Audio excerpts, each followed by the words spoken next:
Okay, so for this example naman, we have yung weekend activity per sum. So ito yung magiging problem natin. So each activity has a fun score. Find all pairs of activity whose score sum to at least 15. Okay, so meron tayong activities dito, hike, movie, picnic, and bowling. So each activities meron silang corresponding score.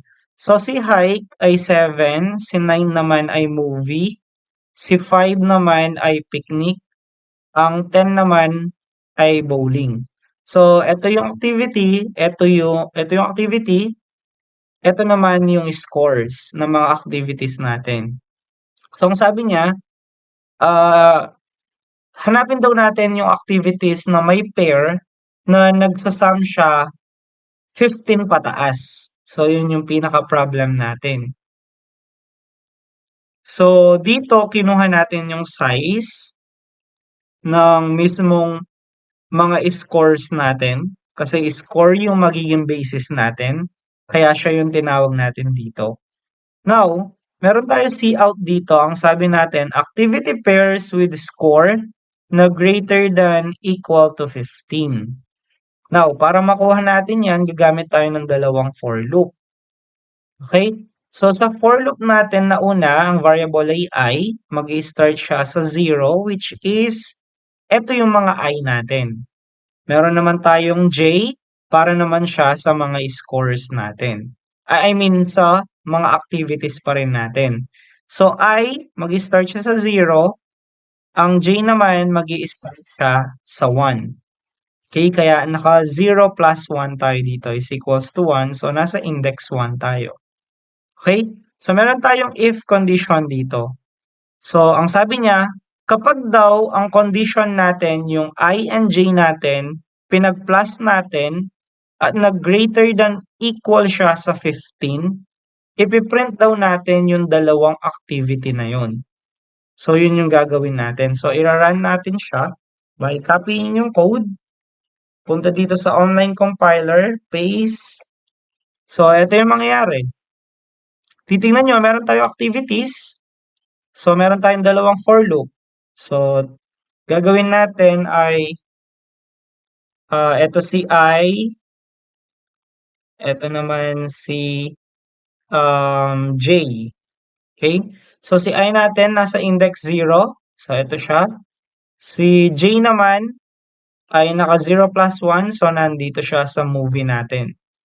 Ngayon, ang gagawin natin, since kinuha na natin yung sizing, ang gagawin natin, scores I, ito si hike, na equivalent ay 7, plus score J, which is itong movie, na equivalent into 9. Remember, ang kinukuha dito is score. So, basically, eto sila.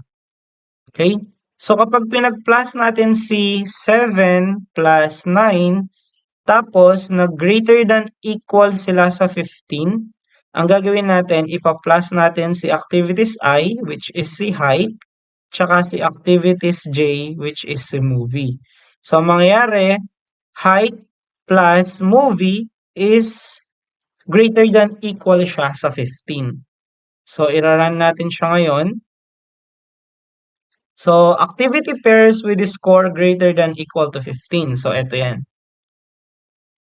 Okay? So, yung hike natin, at saka yung movie, which is, eto nga yung condition na score and I and J, 7 plus 9, no, kapag pinag-plus mo yan, greater than to 15 siya. Hike and bowling. So, hike natin ay 7, ang bowling natin ay 10. So, kapag pinag-plus, greater than 15 pa rin yun. Then, meron tayong movie and bowling. So, yung movie 9, and then yung bowling mo ay 10. So, greater than to 15 pa din yun. Picnic and bowling. So, ito yung picnic, yung 5. Ito naman yung bowling, 10. So, what if gawin natin 1? Ito. Okay, so i-run natin yung program. Mapapansin nyo, mali-less na lang yung mga movies or activities natin. Bakit? Kasi ito na lang yung greater than equal to 15 kapag pinag-plus mo yung score nila. Okay? So, eto kasi yan, i-plus mo yung scores nila, dapat mag greater than equal to 15 siya. So, check mo si movie. Movie ay 9, tapos si bowling ay 10. So, equivalent, no? Greater than sa 15. Picnic and bowling. So, si picnic ay 5, si bowling ay 10. So, 15 yon. Greater than equal, no? Equal sa 15. So, equal to 15 tayo dito. So, etong sa hike, hindi na natin siya pwedeng gamitin kasi hindi man siya mag-greater than or equal sa 15. So, pag pinag-plus mo ito, 11 lang. Ito naman at saka ito, 10 lang. Ito naman, tsaka to, 6 lang. So, hindi pwede, hindi mamimit yung condition natin dito. Okay? So, ang question, baka may question kayo, paano nag-match si activity at saka si score? Eto yan. Eto ang nagpa-plus si if condition. Chine-check niya kapag pinag-plus mo yung I tsaka yung J, greater than equal to 15 ba yan? Okay? So, still, ang score mo ay meron pa ring indexing yan. Okay?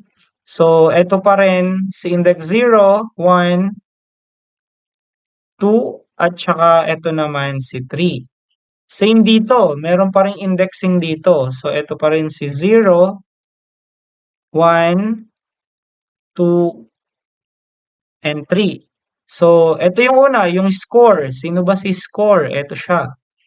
Sa score natin, meron kang I, which is yung unang for loop mo. Okay? So, eto yung I mo ngayon. Tapos, meron kang pangalawang for loop si J na tinawag mo naman dito. So, since si J natin ay naka 0 plus 1 is equals to 1, so dito siya pupunta. Yan. So, yan yung nangyayari sa dalawang for loop mo. Ngayon, first condition, yung score mo, which is yung I. No, balik natin siya into 7.